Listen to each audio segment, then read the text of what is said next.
The smell of diesel, gasoline, and garbage fills the air in the hot, ravaged city of Port-au-Prince in Haiti.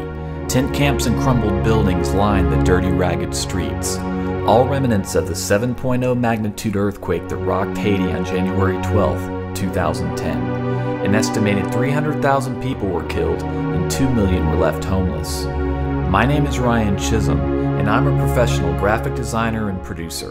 When Charlie Bell, a successful business owner and former United States Marine, asked me to film and document the humanitarian work he is doing in Haiti, I felt privileged to give back in a way I'd never done before. The January 2010 earthquake and its devastating effects on the children of Haiti pulled Charlie to the country 2 days after the earthquake. This is the story of his quest to make a difference in the lives of the suffering children of Haiti and the organization he created, Critical Path International. I've been an independent business person for the past 35 years and have volunteered in crisis response operations around the world for the past 20 years or so. Have seen a lot of destruction and devastation as a result of natural disasters, but nothing quite like what I experienced when I came to Haiti 2 days after the earthquake in January 2010. A couple of days after the earthquake, I flew to Santo Domingo, Dominican Republic, and traveled across country into Port-au-Prince alone with the intention of trying to sync up with humanitarian organizations that were focused on providing emergency relief and care for orphans and abandoned children, which have been the focus of my humanitarian efforts over the years. So we created Critical Path International specifically with the intent of focusing on a limited number of orphans and abandoned children in Haiti and bringing the critical care, the food, the clean water, the health care, the shelter, and protection and safety to a limited number of children in Haiti. Critical Path feeds the hungry and provides emergency medical care to many of the sick and injured. Using his own money, Charlie purchases bulk food from large wholesale warehouses, and Critical Path volunteers distribute the food and other emergency supplies to orphanages and tent camps in the city. Critical Path also distributes food received from Food for the Poor, the largest humanitarian organization for the poor operating in Haiti.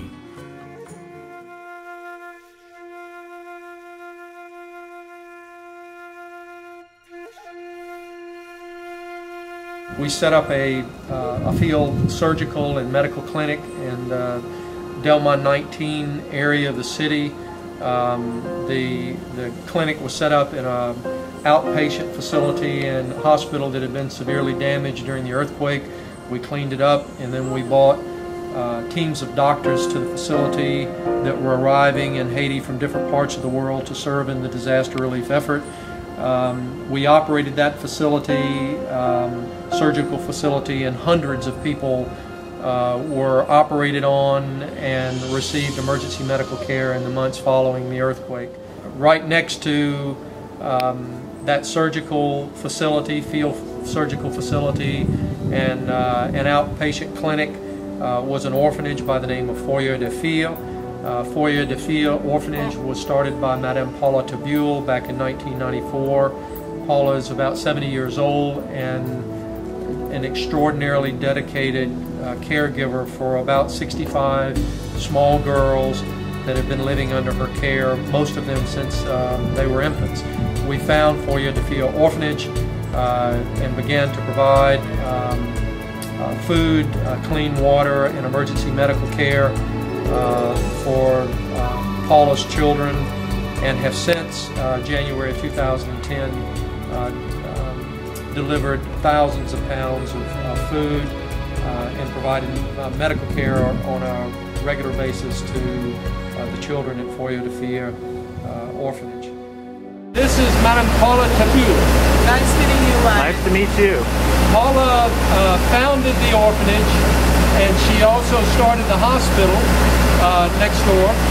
and has been the director of both since their inception. Paula, you founded the orphanage Foyer de Filles in what year? 1988. In 1988. We have how many girls here? 65 girls. The girls range in age from 3 to 19, 20. Yeah. Many of these girls have been with Paula their entire lives. Paula has devoted her life to the care and protection and education and development of these children. She's been a source of inspiration for me, and Critical Path, since I met Paula 2 or 3 days after the earthquake, we have been trying to support her with the limited resources that we have, the financial and the food resources and other resources. But the need is very significant here. As you can see, much of the facility that they've been living in, these 65 girls have been living in, was either destroyed or critically damaged during the earthquake. We have identified and secured a piece of land outside of Port-au-Prince that we will be able to build a new orphanage, a new facility for these girls, to move them to a safe, healthy environment and focus on giving them a chance at life. Paula will continue to lead the effort, but this will become a Critical Path home for girls under the leadership of Paula and the several people, committed staff that are currently working with Foyer de Filles. This is Jean-Robert Canil. Jean-Robert Canil is a medical doctor and provides oversight for the girls here at Foyer de Filles. He's Paula Tabule, the director of the orphanage's brother. So Jean-Robert has been a great supporter of Critical Path since we arrived here. He has in large part been responsible for coordinating our humanitarian operations on the ground here, food distribution and distribution of medical supplies to the orphanages and to the tent camps. So he's been a great friend of ours and a great supporter of our effort here. He's a very selfless and very caring man with a big heart, and we would not have been able to do what we've done since we arrived without his support and without his wisdom and without his guidance.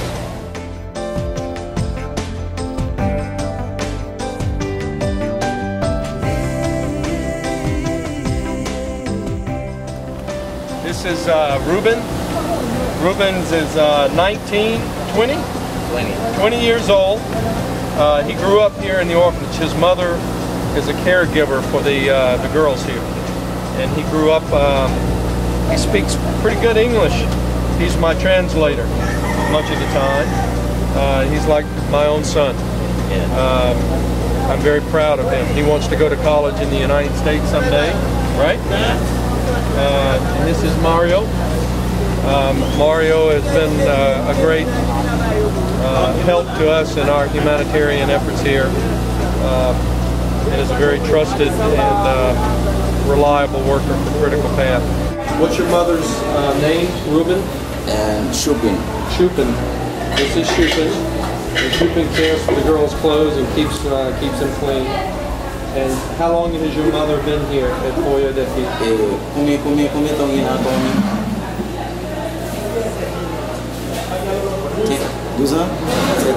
12 years. 12 years? Okay. Working here for 12 years. So the food is prepared back here in the kitchen, and the children eat 3 times a day. Bonjour!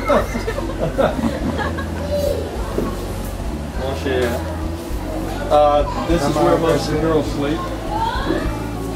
So it's kept very clean. It's obviously very modest, but it's clean, and the girls are safe here. There are approximately 70 girls here. 75 to 80% of them are 3 or 4 years old to 8 years old. The children up to 8th grade go to school here. We teach them here. We have classroom instruction. They call it primary education from the age of about 5 until approximately 13 years old or 14 years old. At 13 or 14, the children are taken from here and placed in private schools, which we have to pay for,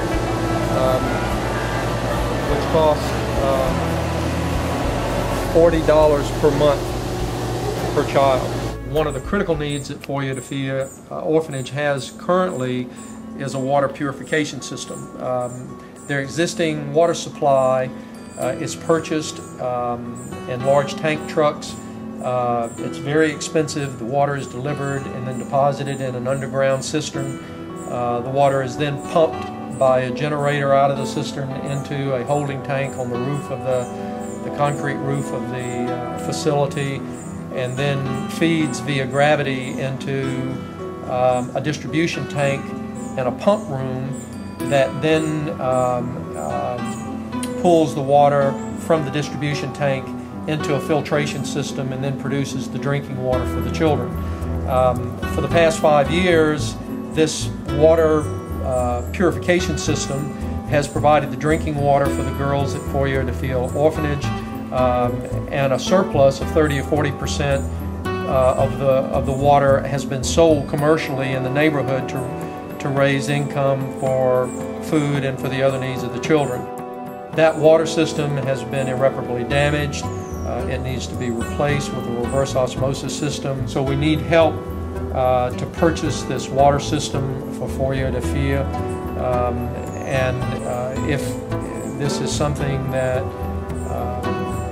those who are watching this video might potentially have an interest in supporting our efforts with, we would very much appreciate hearing from you.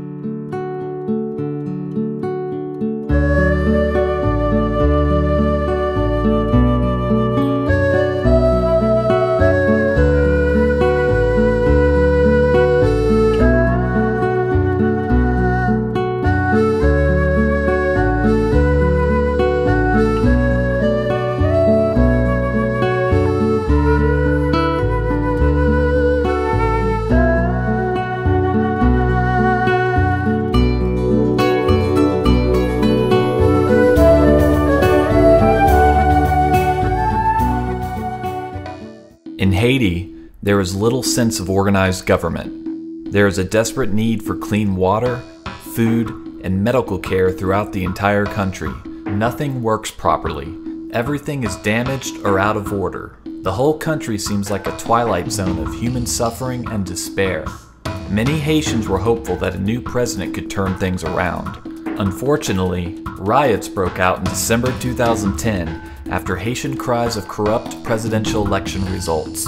Fortunately, an election runoff was organized, and on April 4th, 2011, former musician Michel Martelly was elected president. Many Haitians believe he is the right leader for what is probably the most desperate time in the country's history. Charlie spends hours in the streets with the orphans and abandoned children. He works to earn their trust and searches for children who are starving, sick, or severely injured. He feeds and provides medical care for many of the street children, kids who survive day to day on their wits and meager handouts. For Charlie, every life saved is a victory.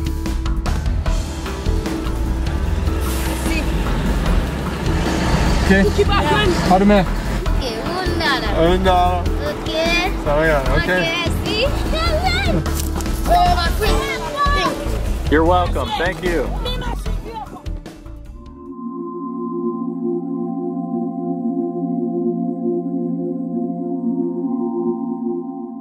Just after the earthquake in 2010, we found Rosemina Orphanage in the Tabar area of Port-au-Prince, just north of Bibi Michel and south of Pétionville, in a remote area of the city that was very devastated by the earthquake. Rosemina Orphanage was created almost 15 years ago by Roland Fernandez, a very dedicated caregiver for approximately 110 children. The majority of the children, over 80% of them, are under 5 years old. approximately 50% of the children are under the age of 3. Roland provides care for many disabled and injured children, children with terminal diseases, children with encephalitis and muscular dystrophy, and has been the source of care and support for children that would have otherwise been discarded and would probably have died had Roland not taken them in. She had no mobility at all. She has a brain tumor. You can see on the back of her head.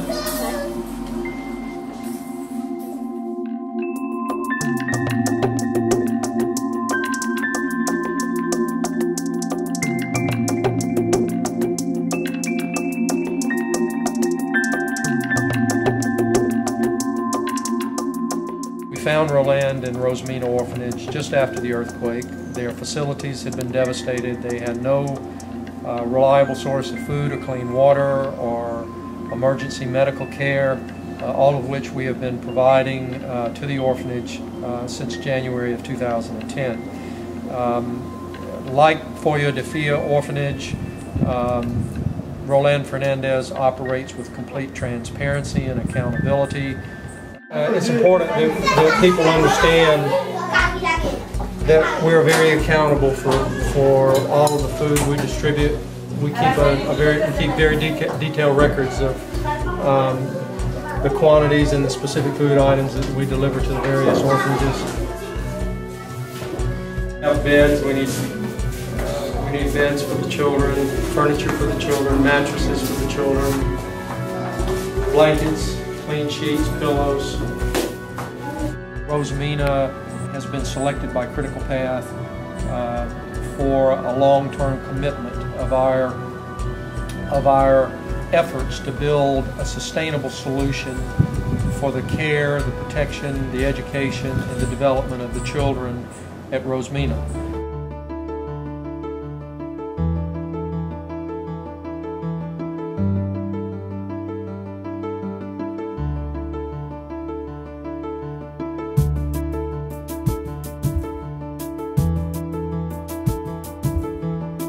The sleeping room for the older boys up on top of the building.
Headquartered near the United States Embassy on the outskirts of Port-au-Prince is the large United Nations peacekeeping operation. Within sight of the UN compound, where almost 10,000 UN peacekeeping forces are based, are hundreds of thousands of Haitians living in temporary tent camps without clean water, food, and medical care. Located near the UN compound is a small construction materials business operated by John Robert and Gail Coles. The Coles and their 3 children lost their home in the 2010 earthquake. But instead of immediately rebuilding, they used their modest financial resources to feed the hungry women and children living in tent camps near their property. John Robert and Gail now serve as directors of Critical Path in Haiti and work closely with Charlie to feed and care for the children in the Tabar area.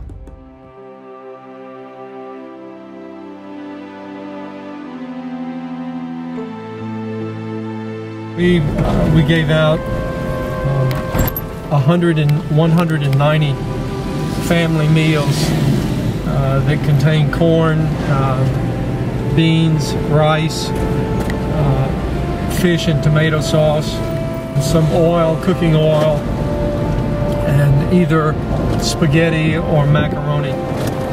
Enough food to feed 3 people for 3 days. Every Saturday at 1 o'clock, several hundred of them show up. That is their only source, regular source of food, and then they scavenge otherwise during the week for food. Many of them do not, as I mentioned, do not even eat but twice a week. That's the reason so many of the children were gaunt and were so hungry.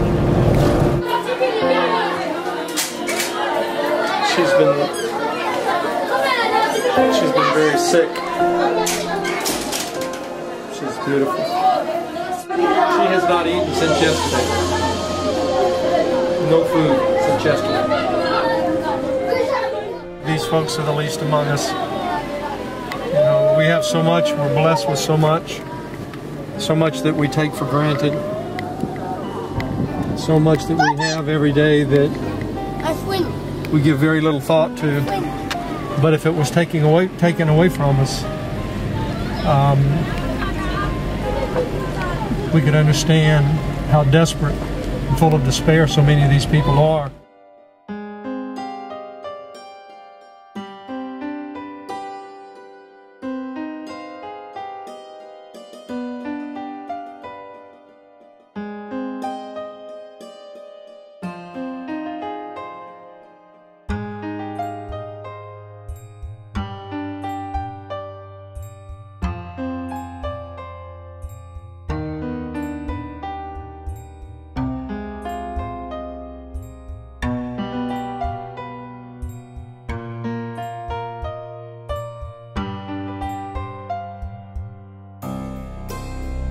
Hopefully this video that we're making will inspire others to get involved, donate, whatever they need to do if they want to help the people of Haiti, specifically the children, which is our focus. For the first time since we've been operational at Critical Path in over a year, we're going to be reaching out to others and asking for their support of our efforts here in behalf of the children. So if you share our commitment to those children living in abject poverty, those children that deserve a chance at life, that had no say-so in where they were introduced to this world, and you would like to give them the care, the protection, the education, and the opportunity to realize their full potential, then we welcome your support. Ask you to visit our website at www.criticalpathinternational.org. As you look at the work that we're doing, because it is our objective to provide care for these children with complete transparency and accountability. The leadership of Critical Path International receives no compensation. We are volunteers only. Thank you very much.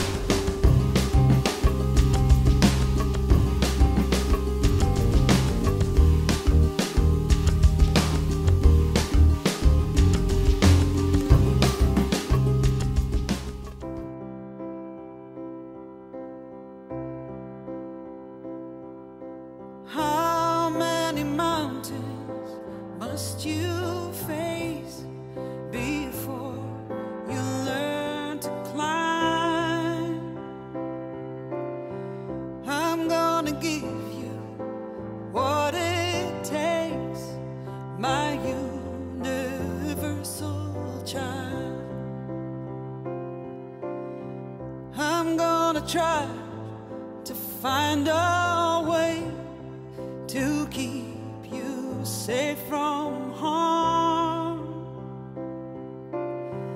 I'm gonna build a special place, a shelter from the storm. And I can see you, you're everywhere. Your portrait fills the sky. I'm gonna wrap my arms round you, my universal child. And when I look into your eyes, so innocent and pure, I see the shadows of the things that you've had to endure. I see the tracks of every tear that ran right down your face. I see the hurt, I see the pain, I see the human grace, and I can feel you. There comes a time in everyone's life where nothing seems to go the way, where nothing seems to turn out right. There may come a time you just can't seem to find your place. And for every door you open, seems like you get two slime in your face. That's when you need someone, someone that you can call when all your faith is gone. It feels like you can't go home. Let it be me. Let it be me. If it's a friend that you need, let it be me. Let it be me. Feels like you're always coming up last. Pockets full of nothing, ain't got no cash. No matter where you turn, you ain't got no place to stand. You reach out for something and they slap your hand. I remember all too well just how it feels to be all alone, to feel like you'd give anything for just a little place you can call your own. That's when you need someone, someone that you can